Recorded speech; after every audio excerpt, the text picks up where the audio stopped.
The Inheritance, a collection of stories by Robin Hobb and Megan Lindholm. Read by Saskia Butler.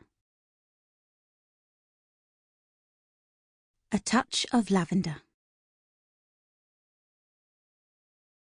We grew up like mice nesting in a rotting sofa, my sister and I. Even when I was only 9 and she was an infant, I thought of us that way. At night, when she'd be asleep in the curl of my belly, and I'd be half falling off the old sofa we used as a bed, I'd hear the mice nibbling and moving inside the upholstery beneath us, and sometimes the tiny squeakings of the newborn ones when the mother came to nurse them. I'd curl tighter around Lisa and pretend she was a little pink baby mouse instead of a little pink baby girl, and that I was the father mouse, curled around her to protect her. Sometimes it made the nights less chill. I'd lived in the same basement apartment all my life.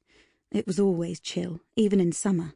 It was an awful place, dank and ratty, but the upstairs apartments were worse, rank with urine and rot. The building was an old townhouse, long ago converted to 4 apartments upstairs and 1 in the basement. None of them were great, but ours was the cheapest, because we had the furnace and the water heater right next to us. When I was real small, 3 or so, a water main beside the building broke, and water came rising up in our apartment, maybe a foot deep.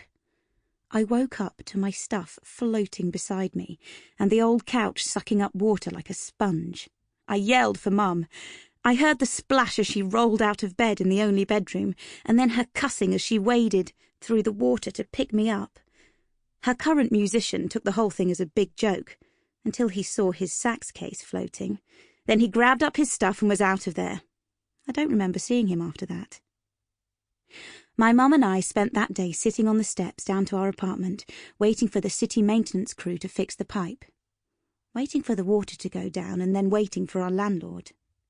He finally came and looked the place over and nodded and said, hell, it was probably for the best. He'd been meaning to put down new tiles and spraciolate the walls anyway.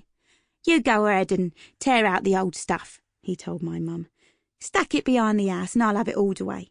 Let me know when you're ready and I'll send in a crew to fix the place up. Now, about your rent. I told you I already mailed it, Mum said coldly, looking past his ear, and the landlord sighed and drove off. So Mum and her friends peeled up the cracking linoleum and tore the sheetrock off the walls, leaving the bare concrete floor with stripes of mastic showing and the 2x4 wall stud standing bare against the grey block walls. That was as far as the remodelling ever got. The landlord never hauled the stuff away or sent in a crew. He never spraciolated the walls either. Even in the summer the walls were cool and misty, and in winter it was like the inside of a refrigerator. My mum wasn't so regular about paying the rent that she could raise a fuss. Most of the folks in our building were like that. Pay when you can, and don't stay home when you can't, so the landlord can't nag at you. The apartments were lousy, but complaining could get you kicked out. All the tenants knew that if the landlord had wanted to, he could have got a government grant to convert the place into SCOAG units and really made a bundle. We were right on the edge of a SCOAG sector, and demand for SCOAG units was increasing. That was back when the SCOAGs were first arriving, and there wasn't much housing for them. It all had to be agency approved, too, to prevent any interplanetary incidents. Can't have aliens falling down the steps and breaking a flipper, even if they are pariahs. These outcasts were the only link we had to their planet and culture, and especially to their technology for space travel that the whole world was so anxious to have. No one knew where they came from or how they got to Earth.